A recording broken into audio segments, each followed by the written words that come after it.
diversion tactics in Kenyan politics, diverting the attention of the people from something evil you're doing. That is how Kenyans interpret it. Indeed, ever since somebody discovered that people can actually use diversion tactics, especially the Kenyan government, Kenyans have gone overboard with this thing. Indeed, it has gotten so bad, so much out of hand, that a very serious accident somewhere in Kenya, which takes many, many lives, an accident, you hear people saying, that was stage managed. They're trying to divert attention from the IEBC thing. Hey! So, on my show today, I want us to work together and understand this thing a little more deeply, so that we can be able to see when the Ruto regime uses actual diversion tactics. Because there is actually one that was launched yesterday that I've had nobody talking about. But this is a real, genuine diversion tactic. Okay? Not somebody's assassination. People saying it's diversion tactic. There is something which was launched yesterday that is a classic example. Okay? And it is already working. I'll come back to that later. Now, historically, since the beginning of time, people have used diversion tactics. Even the Roman Empire, you know, Rome was very hot politically.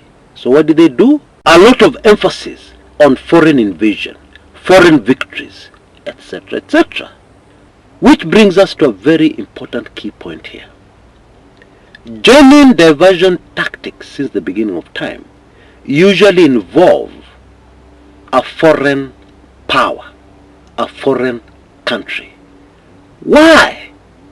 Because the whole idea is to get people to rally behind the flag, rally behind the country, rally behind their leader, who at that time may be facing a crisis. Okay? That is the classic, true example of a diversionary tactic in politics. And it works like a charm. Oh yes. And I need to give you a heads up. Very shortly after this first example I'm going to give you, I'm going to move into highly sensitive territory. Okay? Has Kenya done it before? Oh yes. In 1975, the Jomo Kenyatta regime faced a very serious crisis. This was immediately after the murder of very popular Nyandarua legislator JM Kariuki, JM Kariuki. Now, I think the government thought this was going to be a small thing. After all, JM Kariuki was a mayor MP. Yes, he was popular, but they also underestimated his popularity. And also they forgot human nature that tends to love people much more when they are dead than when they are alive. And so Jomo Kenyatta had a very serious crisis, which extended to most of 1975. And so towards the end of the year, State House came up with a plan. And in early 1976, neighboring Uganda strongman then, President Idi Amin Dada, came out with a mind-blowing statement. He said that parts of Kenya have always belonged to Uganda since colonial times. And the part he was talking about was extending to the borders of Nairobi. The whole of Western Province, the whole of Rift Valley, pop, is supposed to be in Uganda. The response of the Kenyan government? Call it killing a fly with a hammer. They sent troops to the border with Uganda. They sent KDF. Kenyans stopped what they were doing and paid attention. What? Dictator Amin wants to invade Kenya? No, we can't allow that. Of course it worked like a charm.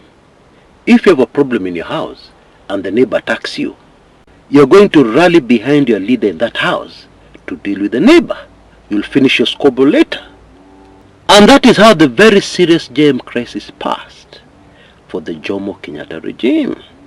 Fast forward to after 2013, somebody inherited some of the same advisors who were advising Jomo Kenyatta. You know it is. You know. And you'll remember, at that time, the country rallied behind the Ruto government very strongly after Westgate, the terror attack. Now I'm sure some of you know, there have been allegations and claims. Somebody even posted an audio online. And it was more than strange that we were told that our intelligence service knew the attack was coming, but they did nothing. Why? There were even reports that an intelligence officer planted deep in the terror group, instigated and organized everything. A lot of very super fascinating information was flying around at the time. Be as it may, what happened after that? All the country rallied behind President Uhuru Muigai Kenyatta. Okay? And so a big local political problem, domestic political problem, was solved by a foreign intrusion. Okay? Those are classic examples of diversion tactics in politics anywhere in the world. Now, if for instance, the president is supposed to announce the nomination of the IEBC chair, I'm just giving a hypothetical example. If they are supposed to announce that chair on a certain date, there can be a delay so that the government announces something which they know the people will not take well. Yeah? And then announce the IEBC chair after that in order to divert some attention. Now, in my opinion, that is not diverting attention. That is the chief of staff doing their job. Yeah, because regimes and governments all over the world do that. Watu wanajipanga hivyo. But then fast forward to the present, people have gone totally overboard. Totally. An assassination, surely, being a diversion tactic, that one is hard to buy. A road accident, a major development in our politics, which very clearly is not easy to stage manage. Can that be a diversion tactic? Or even worse, examples I've seen recently, things which hurt the Ruto regime very badly. People say you need a diversion tactic. You can see that the government is hurting. You can see that the government is sweating. People say diversion tactic. They are trying to divert our attention from 1, 2, 3. In my opinion, a regime can reach that place where it is in such serious trouble that any form of diversionary tactics are out of question.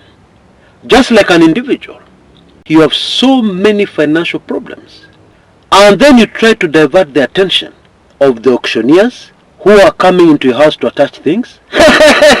How now? How can you divert the attention of a fire that is rapidly approaching you? How? You tell me. And yet, we have so many Kenyans. Something small happens, diversionary tactic. Or they're trying to divert our attention. Hey!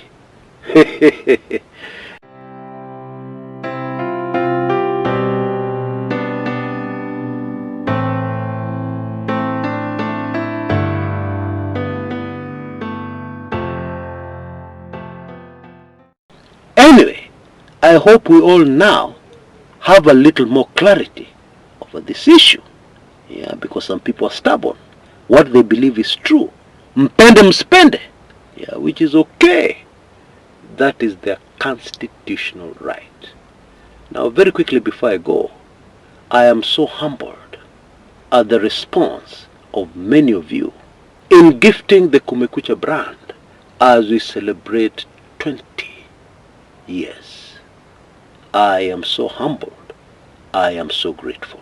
And what touches me most is the fact that many of you understand what this journey is all about for a better Kenya. You understand that on this channel, we are not chasing views. We are not chasing to be famous.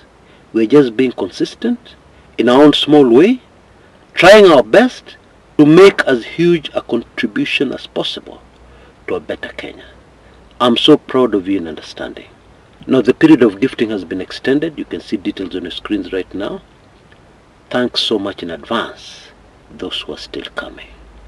And I know that you're all aware that you have a chance to get the Super Kumekucha Pass for everything. Yeah, all our content past, present and future that needs to be paid for. Asanteni sana, and may the Most High bless you abundantly. Until next time, this is Chris Kumekucha.